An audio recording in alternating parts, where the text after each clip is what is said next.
o nosso Deus. Bom, então, meus irmãos, este trecho que os irmãos têm agora projetado,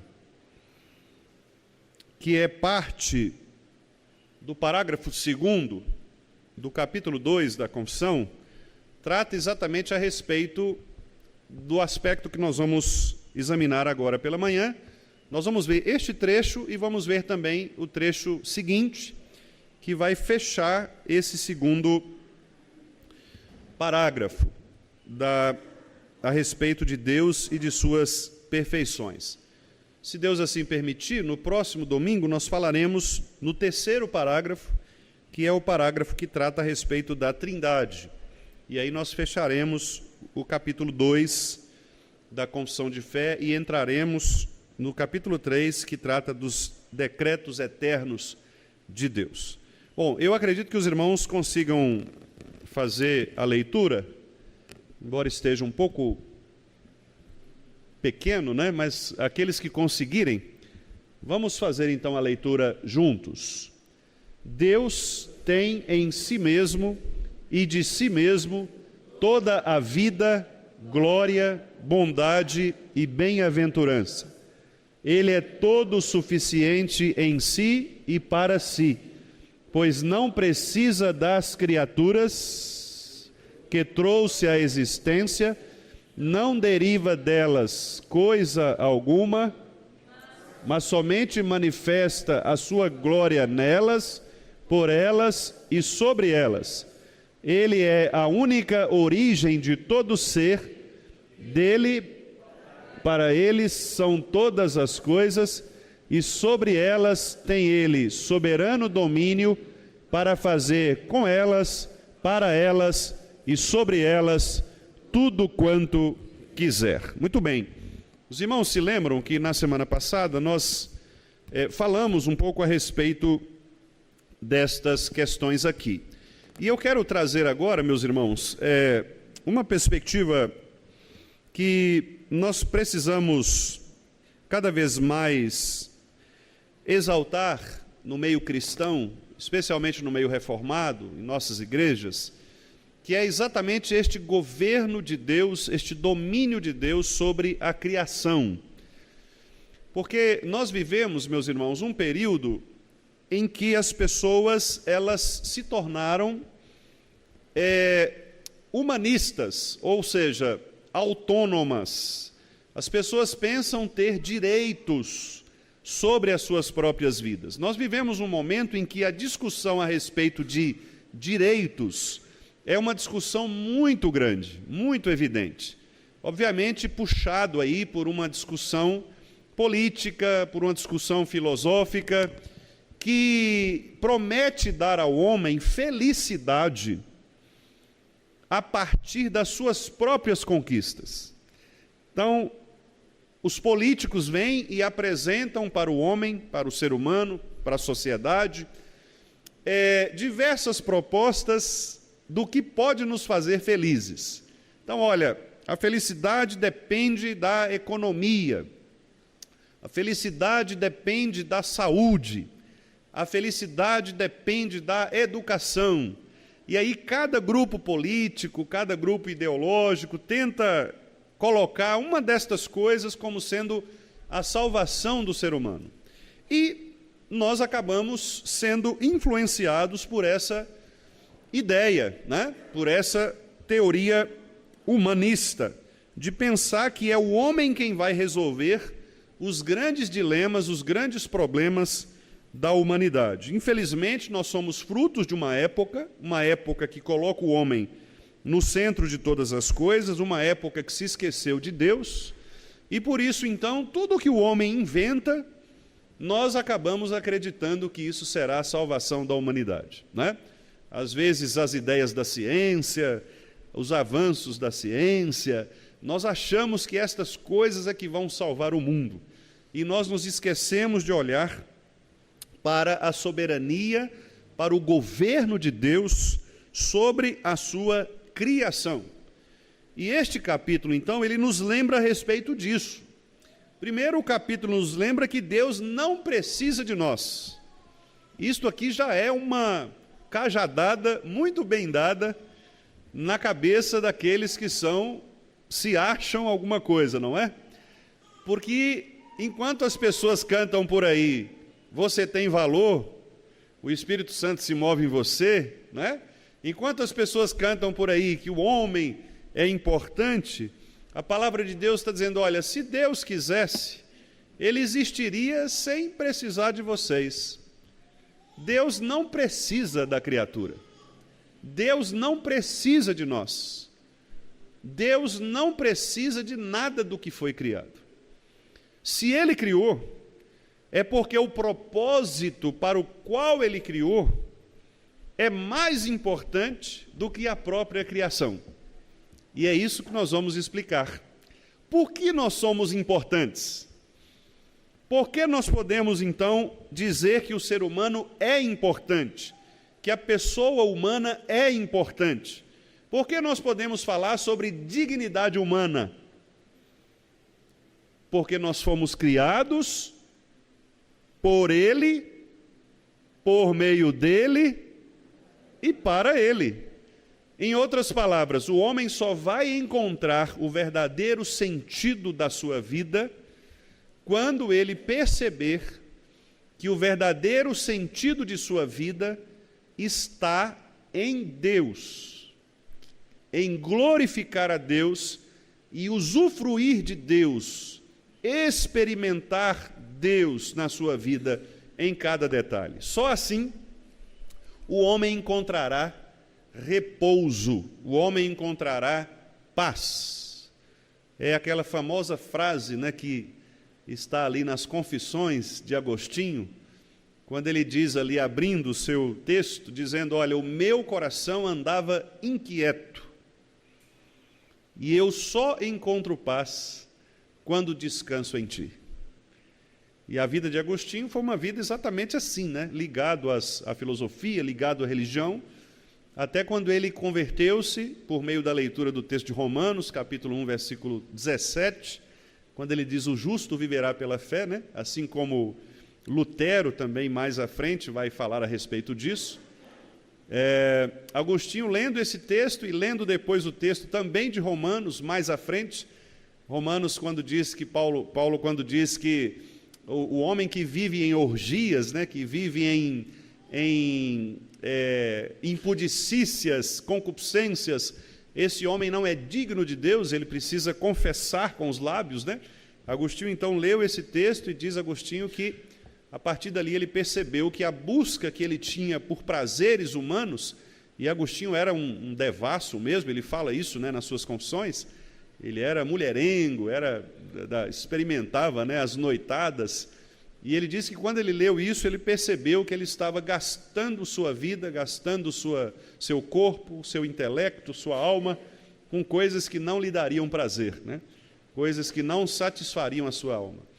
E há uma cena, inclusive, interessante da história de Agostinho, que ele estava passando na rua, né?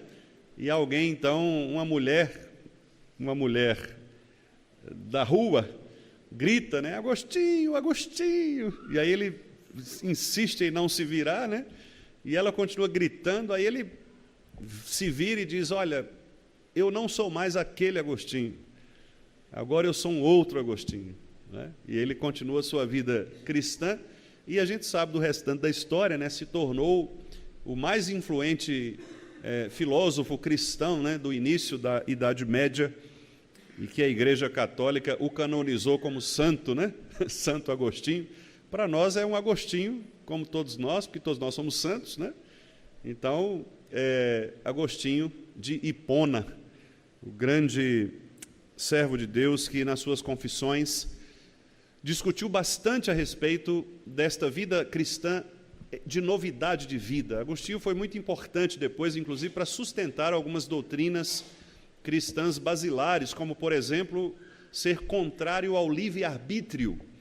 Havia naquela época um outro filósofo chamado Pelágio, e esse Pelágio ele começou a dizer que o ser humano tinha livre-arbítrio, ele poderia escolher ou não servir a Deus. E Agostinho foi um dos grandes pilares ali já no início, né, da Idade Média, para defender a ideia da depravação total, que lá na Reforma vai ser retomada para mostrar que não existe isso de livre-arbítrio, o homem está morto em seus delitos e pecados, e ele só vai vir a Deus se Deus o chamar. O homem não é capaz de buscar a Deus por si mesmo, né?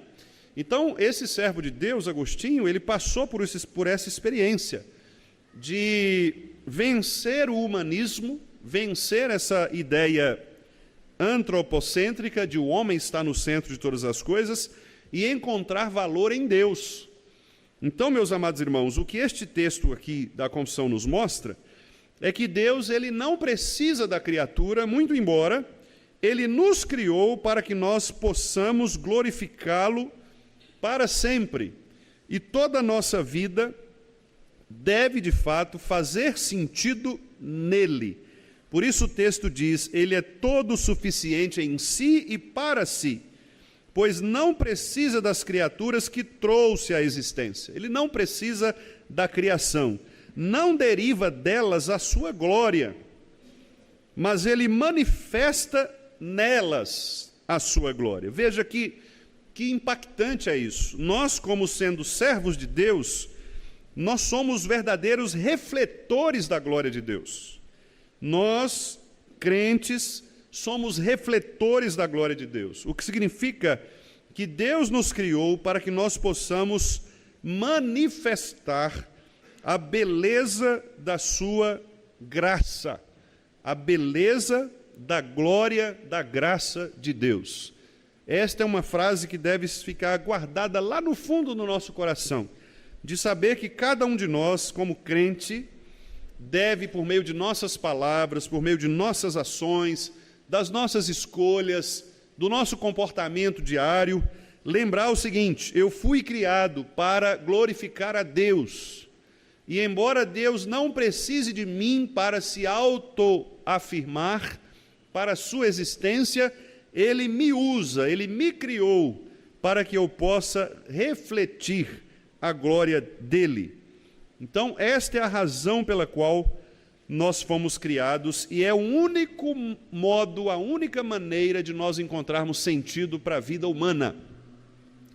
As pessoas que abafam a glória de Deus, como diz Paulo em Romanos 1,18, suprimem a verdade de Deus, essas pessoas, meus irmãos, elas são infelizes, porque elas tentam encontrar recursos próprios para se salvarem, mas não conseguem. Lembrando novamente Agostinho, enquanto elas não repousarem em Cristo, elas não estarão satisfeitas. Elas podem rodar, girar, inventar, mover, fazer tudo, mas se estas coisas não forem feitas com o propósito certo, estas coisas perderão sentido. Isto é muito fácil de ser ilustrado. Nós fazemos as coisas na vida da gente com propósitos. Por exemplo, quando você faz um bolo, você tem um propósito com esse bolo. Provavelmente seja comê-lo, tomar um café da tarde, um café da manhã, não é assim? Imagine que você fizesse um bolo e deixasse o bolo ali em cima da mesa e alguém perguntasse para você: mãe, para que é esse bolo aqui? Não, ele está aí, não tem um objetivo nele não. Você pode fazer o que você quiser com ele. Ah, é, mãe? Então eu posso guardá-lo no guarda-roupa? Pode. Você escolhe o propósito dele. Vocês percebem a absurdidade dessa ilustração? É exatamente isso que os homens fazem. Eles pegam uma vida cujo propósito é claro, glorificar a Deus, e aplicam para outra coisa. Percebem como isso é absurdo? Mas aquele que é ímpio não percebe que isso é absurdo. Ele pensa que é mais inteligente do que nós, os crentes, tentando colocar na sua vida um outro propósito que não é o propósito para o qual ele foi criado. E aí o que acontece com essa pessoa? Ela viverá dando murros em pontas de facas. Infelizes. essa pessoa viverá tentando encontrar sentido aqui, ali, buscando, mas não vai encontrar repouso. Ela se auto-engana. Ela pensa estar feliz quando não está. E quando as coisas da vida desmoronam, ela desmorona junto. Porque ela não tem onde se apegar. Ela não tem onde agarrar. Ela não tem firmeza de propósito. E é por isso que talvez uma das personagens da história que mais levou isso a sério, o filósofo alemão Friedrich Nietzsche, por isso que ele enlouqueceu no final da sua vida. Foi internado no manicômio e, curiosamente, ele havia dito isso antes. Ele disse, olha, se eu levar a minha filosofia a sério, o fim da minha filosofia é loucura. Porque vai chegar um momento que eu não vou ter mais em que acreditar, porque eu não acredito mais em Deus, não acredito no Estado, na democracia do Estado, não acredito nas leis, não acredito que haja uma moral absoluta, eu acho que cada um vive sua própria moralidade, cada um faz o que quer. E aí o que é que vai acontecer? Vai chegar uma hora que eu vou ficar doido, porque eu vou querer viver nesse mundo que não tem regra, que não tem nada, e eu vou querer fazer o que eu bem entender, mas eu vou ser expulso da sociedade, porque a sociedade não vai entender o meu jeito de ser. E foi exatamente o que aconteceu. Ele morre doido, internado no manicômio, escrevendo um dos livros mais polêmicos da história da filosofia, em que ele narra um possível relacionamento sexual com a sua própria irmã. É isso que acontece com as pessoas que querem negar o propósito de suas vidas. Elas insistem em elaborar teorias, insistem em elaborar ideias que para lhes dar satisfação e segurança, mas fora de Deus isto é impossível. Por isso o texto aqui diz, Deus não precisa, não deriva de nós, mas Ele nos usa para manifestar a sua glória, e Ele faz isso em nós, por nós, para nós e sobre nós. São as várias preposições que aparecem ali. Em, por, para e sobre. Ou seja, Deus age em todas as circunstâncias de nossa vida. Eu quero convidar os irmãos para que a gente leia o texto bíblico de Atos 17, 24 e 25. Texto muito conhecido nosso, nós inclusive também o citamos aqui no último estudo bíblico, em que Paulo está diante de filósofos muito inteligentes, da cidade de Atenas. Eles eram estoicos e também seguidores de Epicuro, e isso fazia com que eles tivessem uma ideia de que a vida humana, o prazer da vida humana está ou no fato de o homem usar o seu próprio corpo para lhes dar prazer, que é uma ideia muito conhecida para quem gosta de literatura, né? Lembra das aulas de literatura na escola? A ideia que ficou muito conhecida no período barroco da nossa literatura, que tinha uma expressão latina chamada carpe diem, que é aproveite o dia, né? Aproveite o dia, porque a ideia destes filósofos era a seguinte: comamos e bebamos, porque amanhã morreremos. Lembra de Paulo, lá em 1 Coríntios 15? Esses filósofos achavam o seguinte: olha, vamos curtir a vida, adoidado, porque a vida é isso aqui.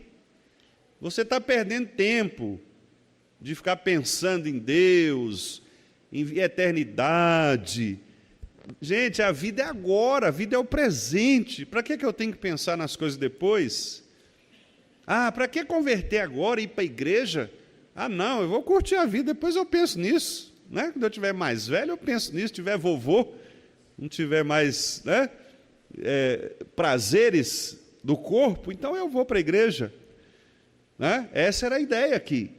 Era a ideia de que você tinha que usufruir dos seus prazeres, é a ideia que você tinha que dar ao corpo aquilo que o corpo pede. O prazer é o bem supremo, né? Isso ficou conhecido como hedonismo, que é eu quero dar prazer ao meu corpo. Irmãos, o que é que as pessoas mais fazem hoje no nosso tempo, no nosso mundo? Não é exatamente isso? Dá prazer ao corpo. Ah, pastor, mas eu não bebo, eu não fumo, eu não vou em balada, eu não tenho uma vida sexual desregrada, eu não tenho essas coisas de prazer. Sim, mas talvez você fique 2, 3, 4, 5, 6 horas no celular, vendo coisas, passando imagens. Isso também é um tipo de prazer. É algo que vicia a sua alma, ou não é? É algo que pode perverter a sua mente, ou não é? Então não são só prazeres desses que nós achamos que as pessoas do mundo fazem, são coisas que nós estamos sujeitos a fazer. Colocar a nossa vida, ou o foco de nossa vida, nos prazeres deste mundo. Paulo está lidando aqui com pessoas desse tipo. E veja o que Paulo diz então nos versículos 24 e 25 de Atos 17.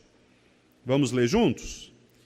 O Deus que fez o mundo e tudo o que nele existe, sendo ele Senhor do céu e da terra, não habita em santuários feitos por mãos humanas, nem é servido por mãos humanas, como se de alguma coisa precisasse, pois ele mesmo é quem a todos dá vida, respiração e tudo mais. E é interessante porque Paulo utiliza aqui a ideia dos próprios gregos. Ele utiliza os poetas gregos aqui.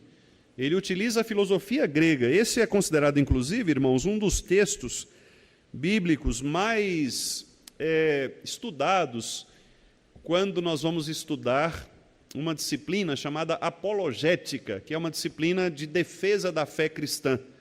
Este é um dos textos, talvez o texto mais estudado, porque mostra que Paulo ele entrou em diálogo com aquelas pessoas e Paulo utilizou a linguagem daquelas pessoas, a linguagem da filosofia, para mostrar àquelas pessoas que a filosofia que elas sustentavam era uma filosofia inútil, uma filosofia que não daria um resultado satisfatório. E aqui a gente pode pensar nas nossas várias áreas de conhecimento, né? Nas várias áreas que nós estudamos, de que maneira nós podemos falar com as pessoas, usando a linguagem dessas pessoas, mas mostrando a essas pessoas que as ideias que elas têm sobre as suas teorias são teorias que contrariam a perspectiva cristã, né? Isso é muito interessante. Quem sabe aqueles que lidam com história, por exemplo, mostrar como a história ela conta falsidades em relação à verdade de Deus, né? Aqueles que lidam com as áreas da sociologia e etc., né? Todas as áreas. Paulo conversa aqui com filósofos. Paulo sabia quem eles eram e ele vai na veia. Ele fala: olha, é este Deus aqui que não precisa de vocês, porque os outros deuses que vocês erigiram aqui, eles precisam de vocês. Vocês têm que construí-los, vocês têm que moldá-los. Mas esse aqui é tão impossível que vocês o moldem, tanto é que vocês deixaram o altar vazio. Isso significa que ele não precisa de vocês, ele é autônomo, autossuficiente. Ele existe fora de vocês. Ele não pode ser contido pelas mãos, esses outros podem. Você pode pegar um santo desse aí que é adorado como um Deus e moldá-lo, né? Você pode desenhar um Buda ali, moldá-lo do tamanho que você quiser. Mas o Deus Yahvé, o Deus de Israel, ele não pode ser moldado pelas mãos humanas, porque ele não é contido por mãos humanas. Você pode desenhar quem você quiser, Maria, Buda, Maomé, qualquer um desses aí você consegue desenhar, mas Deus você não consegue desenhar. Você não consegue desenhar, porque Ele não é contido por mãos humanas, Ele não pode ser analisado pela criatura. Por isso o nosso senso de humildade, nós só podemos saber de Deus aquilo que Ele mesmo fala de si na palavra. Não tem como nós fazermos teologia partindo do nosso próprio intelecto, isso é impossível. Nós só sabemos de Deus aquilo que Ele fala de si nas Escrituras. Um outro texto muito conhecido, nós vamos ler, Romanos 11, 36. Eu estou aqui, meus irmãos, retomando muitas das coisas que eu disse na semana passada, mas isto é de propósito, porque eu estou, de fato, trazendo à memória dos irmãos verdades que nós não podemos nos esquecer. Vamos ler 33 a 36, Romanos 11, texto que nós cantamos, inclusive, né? Não sei quantos irmãos conhecem aquele cântico relativamente antigo, não vou falar que é antigo não, né? Porque senão... Ó profundidade da riqueza, é esse texto, né? Vamos ler? Ó profundidade da riqueza, tanto da sabedoria como do conhecimento de Deus. Quão insondáveis são os seus juízos e quão inescrutáveis os seus caminhos. Quem, pois, conheceu a mente do Senhor? Ou quem foi o seu conselheiro? Ou quem primeiro deu a ele para que lhe venha a ser restituído? Porque dele e por meio dele e para ele são todas as coisas, a ele, pois, a glória eternamente. Amém. Veja como Paulo finaliza. E esse texto aqui em Paulo, irmãos, ele tem um significado tão profundo, porque Paulo aqui está falando a respeito da salvação. Esse é o tema anterior, que começa no capítulo 9. Então, no capítulo 8, ele diz assim: não há nenhuma condenação para aqueles que estão em Cristo. E aí ele começa a falar sobre a eleição, o fato de Deus nos ter escolhido sem que nós tivéssemos feito nada para merecer a escolha. Ele cita inclusive os gêmeos, Esaú e Jacó. Ele fala assim: eles nem tinham nascido ainda, e Deus escolheu Jacó, mas se aborreceu de Esaú. E aí ele pergunta: tem injustiça da parte de Deus isso? Ele diz: claro que não, porque Ele escolhe a quem quer, Ele dá misericórdia a quem quer. E aí ele continua falando sobre a salvação, entra no tema dos judeus. Ele fala: os judeus são especiais, porque eles receberam de Deus a lei, Cristo descende deles, e aí ele exalta o povo judaico, mas ele diz assim: contudo, sem Cristo, eles não poderão ser salvos. Não é porque eles são judeus que eles serão salvos por causa da sua etnia, não, porque quem são os israelitas de verdade? São aqueles que foram chamados por Cristo Jesus. Nós somos israelitas, sem termos nascido em Israel, porque a salvação não é apenas para os judeus. E aí ele começa todo esse ensino maravilhoso da salvação, da redenção, e aí ele finaliza com esta doxologia, que é esse louvor. Ele diz: ó profundidade da riqueza. Eu não consigo entender, diz Paulo.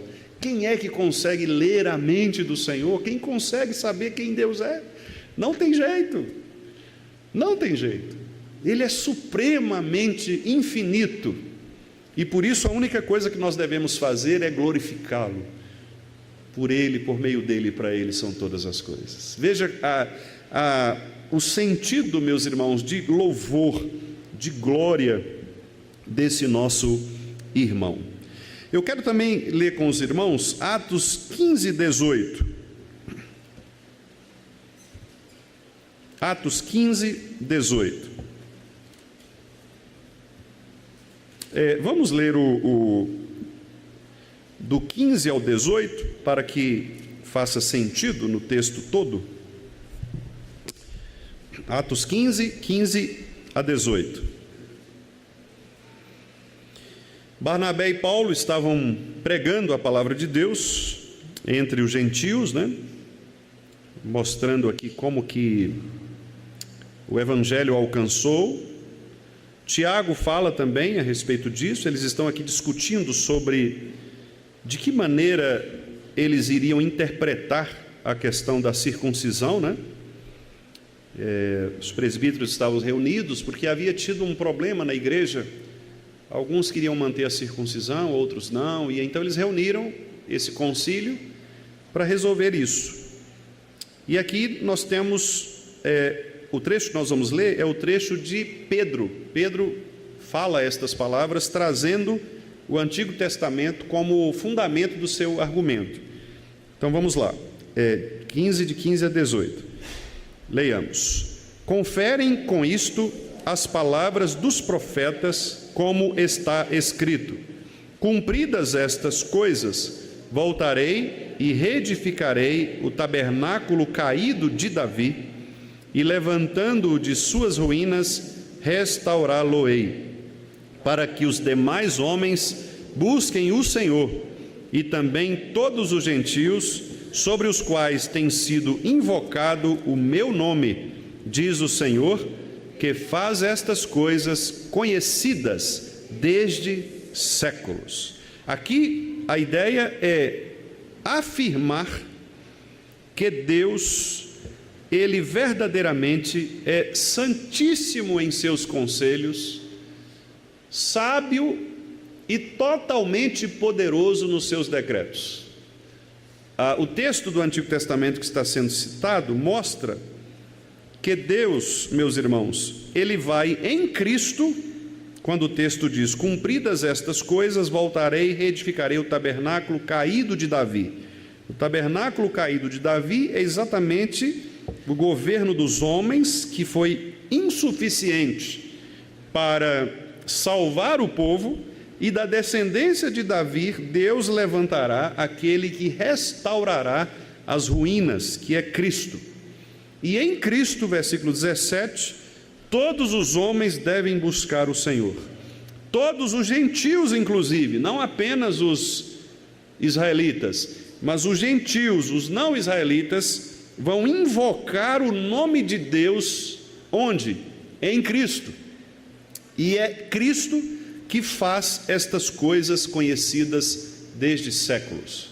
Então, observe que Deus, Ele tem o seu plano de ser Ele a origem única de todas as coisas, de ser Ele aquele que tem soberano domínio para fazer com a sua criação o que Ele bem entender. Todas as coisas, de fato, pode passar, por favor, Daniel, o próximo slide. Olha só, todas as coisas estão patentes e manifestas diante dele. Não há, portanto, como nós podemos nos esconder de Deus. Salmo 139, os irmãos se lembram que Davi disse: se subo aos céus, se faço a minha cama no mais profundo abismo, para onde fugirei do teu espírito, da tua face? Não é assim? Todas as coisas estão patentes aos olhos daquele a quem devemos prestar contas. E então, esse Deus que é absoluto soberano, é o Deus que de fato possui este governo absoluto. Vamos ver Hebreus capítulo 4, verso 13. Hebreus 4, 13.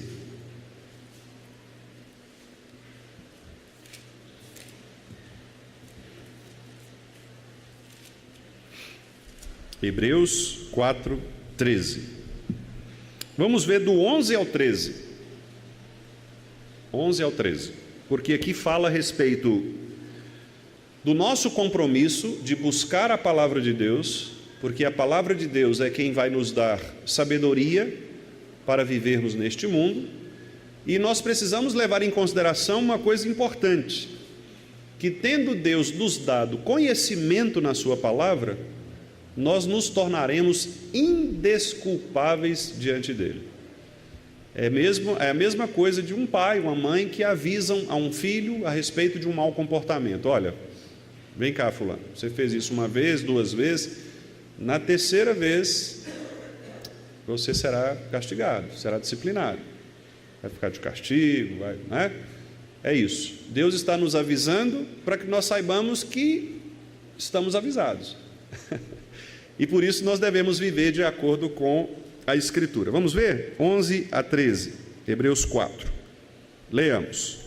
Esforcemo-nos, pois, por entrar naquele descanso, a fim de que ninguém caia segundo o mesmo exemplo de desobediência.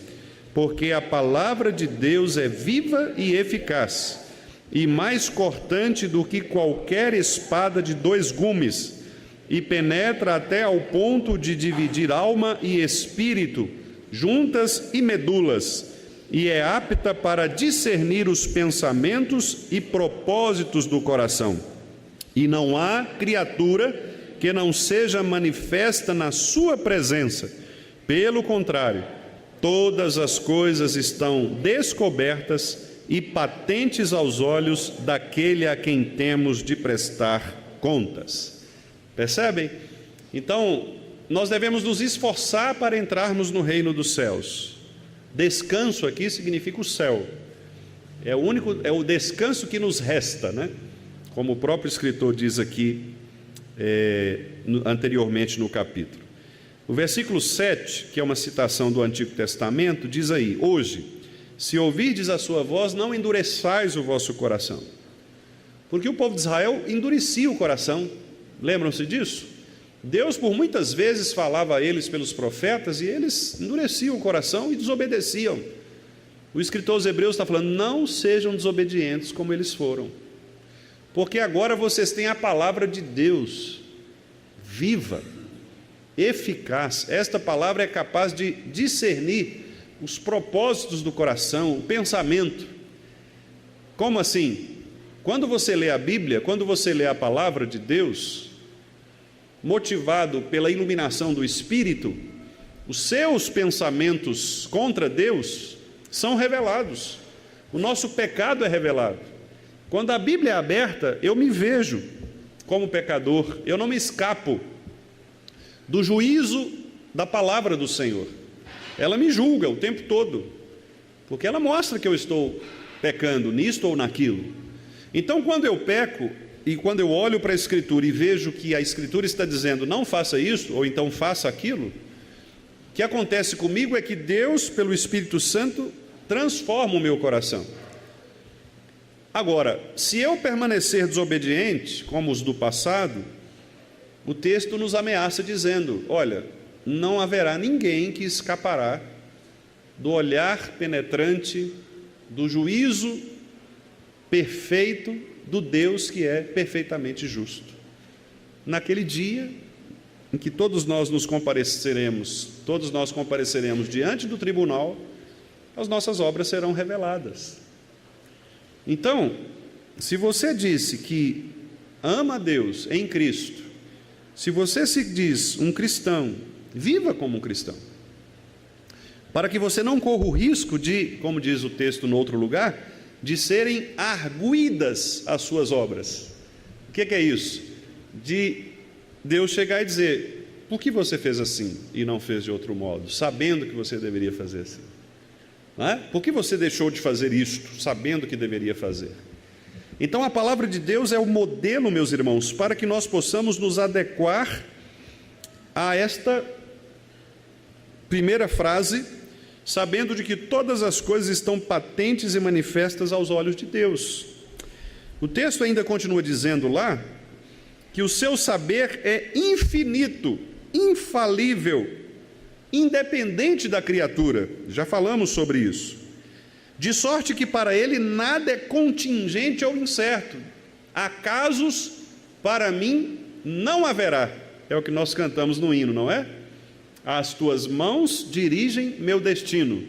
Acasos para mim não haverá. Nós sabemos que para Deus não há acasos. Há uma frase emblemática do físico Albert Einstein, que ele dizia o seguinte: Deus não joga dados com o universo, né? Ou seja, Deus não é aquele que fica arriscando as coisas para ver se vai dar certo. Ele planeja, e o que ele planeja acontece, que é o que nós vamos ver no próximo capítulo dos decretos. Aquilo que Deus estabeleceu vai se cumprir, porque Ele é um Deus que não opera, não trabalha com as coisas que são incertas, contingentes, né? Quando eu falar dos decretos, eu vou falar um pouco sobre isso, porque há algumas teologias, algumas teorias religiosas que pensam que Deus ele não tem toda essa autonomia assim, que Ele opera de acordo com as escolhas dos homens, né? E nós vamos ver se isso é assim mesmo, de acordo com as Escrituras. De que tamanho é o nosso Deus? Será que o nosso Deus ele dá mesmo tanta liberdade ao ser humano assim, para que o ser humano possa fazer e acontecer, e Deus vai apenas regulando, né? Parecendo aquele pai que fica correndo atrás do filho, tentando proteger o filho, para o filho não cair no buraco, né? Ou será que Deus ele controla de fato os movimentos, controla as situações? É isso que nós vamos trabalhar. Pelo que nós vimos aqui em Atos, capítulo 15, 18, que nós acabamos de ler, Deus ele opera conforme aquilo que Ele estabeleceu, né? Diz o versículo 18, desde séculos. Deus não começou a fazer a história hoje. A história está escrita antes dos tempos eternos. Então Deus não vai, igual a novela da Globo, né? Que para construir o último capítulo depende da opinião pública. Aí o autor vai escrevendo, chega no finalzinho, ele muda de acordo com o que a opinião pública quer, né? Não, Deus não faz assim. Deus, Ele escreveu a história. Nós somos participantes desta história. Nós não estamos construindo a história aqui juntamente com Deus. A história está pronta. Nós fazemos parte da história de Deus. Nós estamos dentro do livro. Dentro do livro. Nós somos um capítulo do livro. Uma página talvez, um parágrafo, quem sabe. Estamos ali, naquele grande livro que Deus escreveu, que é a sua história. Ele é santíssimo em todos os seus conselhos, em todas as suas obras e em todos os seus preceitos. O que significa dizer que Ele é santíssimo? Significa dizer, meus irmãos, que tudo aquilo que Deus faz, em termos de decisões, em termos de obras, criação, trabalho, e todas as suas regras, os seus preceitos, Deus o faz de maneira pura, sem manipulações, sem segundas intenções. Deus não engana a gente. Deus não cria uma lei só para que a gente fique na dúvida. Não, Ele claramente estabelece os seus princípios, porque Ele é santo, Ele é puro. Ele não traz para os seus juízos coisas que sejam duvidosas. Vamos ver esse texto, que é Salmo 145, versículo 17. Salmo 145, versículo 17. É o versículo que é o primeiro hino do nosso inário. Justo é o Senhor em seus santos caminhos, benigno em todas as suas obras. Está vendo como é que é bom cantar as Escrituras? A gente aprende muito, né? Vamos lá, vamos ler juntos? 145, 17. Justo é o Senhor em todos os seus caminhos, benigno em todas as suas obras. Ou seja, Deus não trabalha, meus irmãos, de maneira duvidosa, com segundas intenções, com ambiguidade. Não, Deus é justo, ou seja, Ele é puro nas suas intenções, Ele é reto, Ele tem uma linha de condução, um princípio que vai do início ao fim, com o mesmo propósito. Deus não muda, né? O texto de Tiago que diz que em Deus não há dúvidas, não há sombra de variações, não há mudanças, porque Ele é imutável. Então Deus não fica pensando, preocupado no que fazer. Não, a história está pronta. Ele estabeleceu tudo conforme o seu querer. E finalmente, ali na parte final, diz assim: da parte dos anjos, dos homens e de qualquer outra criatura, veja, anjos, homens e qualquer outra criatura, lhe são devidos todo culto, todo serviço e toda obediência, que ele ouve por bem requerer deles. O mais surpreendente aí é que o texto diz anjos, homens e qualquer outra criatura. Então, Nath, Fibe foi criada para glorificar a Deus. Fibe é a cachorrinha da Nath, né? Irmã Geralda, os papagaizinhos lá, os periquitinhos lá, foram criados para a glória de Deus. Os gatos lá do seu Gessi, do Jonas, né? Criados pela glória de Deus. Ué. Parece um negócio assim, mas é qualquer outra criatura. Não é isso que o salmista diz, meus irmãos? Todo ser que respira, passarinho respira, não respira? Então ele está louvando a Deus. Está louvando a Deus. Todo ser que respira, as plantas louvam a Deus. A criatura foi criada para louvar a Deus. Toda a criação, a grama, a árvore, a samambaia, o gato, o peixe, a Aedes aegypti, né? Foi. Agora, coitado, o problema é que ele, né, é um transmissor da dengue, mas ele tá temos que pregar para o Aedes aegypti para ver se ele para de fazer tanta maldade com a gente, né? Mas ele é um ser que respira. Foi criado para a glória de Deus. Eu estou brincando assim, mas é sério, não é? Nós precisamos olhar para a criação como sendo uma expressão muito bonita que os calvinistas utilizam, né? Que é dizer o seguinte: a criação é o teatro da glória de Deus. É um teatro, não é? Como se a gente sentasse para assistir a uma apresentação pública, a um filme, né? Um teatro ali. E é isso mesmo.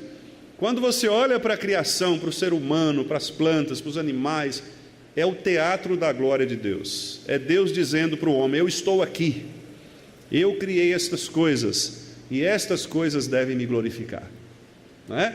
E vejam como que nós humanos somos tão assim falhos, né, quanto a perceber isto, porque nós ou ignoramos esta criação complexa de Deus nas coisas, né? Ou nós nos achamos mais donos da verdade, né?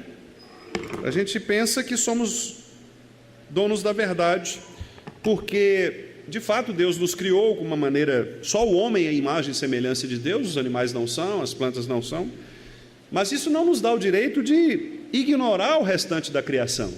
Muito pelo contrário, Deus chamou para que nós dominássemos a criação e cuidássemos da criação, para que a criação possa glorificar a Deus de maneira correta, né? Então, todo culto, todo serviço e toda obediência. Vamos ver então o texto de Apocalipse 5, 12 a 14. Apocalipse 5, 12 a 14.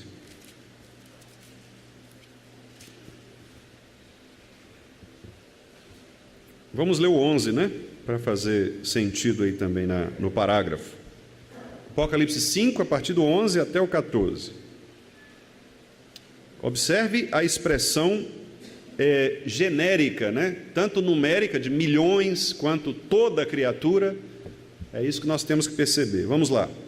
Vi e ouvi uma voz de muitos anjos ao redor do trono, dos seres viventes e dos anciãos, cujo número era de milhões e milhares de milhares, proclamando em grande voz: digno é o Cordeiro que foi morto, de receber o poder e riqueza e sabedoria e força e honra e glória e louvor. Então ouvi, olha, que toda criatura que há no céu e sobre a terra, debaixo da terra e sobre o mar, e tudo o que neles há, estava dizendo: aquele que está sentado no trono e ao Cordeiro, seja o louvor e a honra e a glória e o domínio pelos séculos dos séculos. E os 4 seres viventes respondiam: amém. Também os anciãos prostraram-se e adoraram.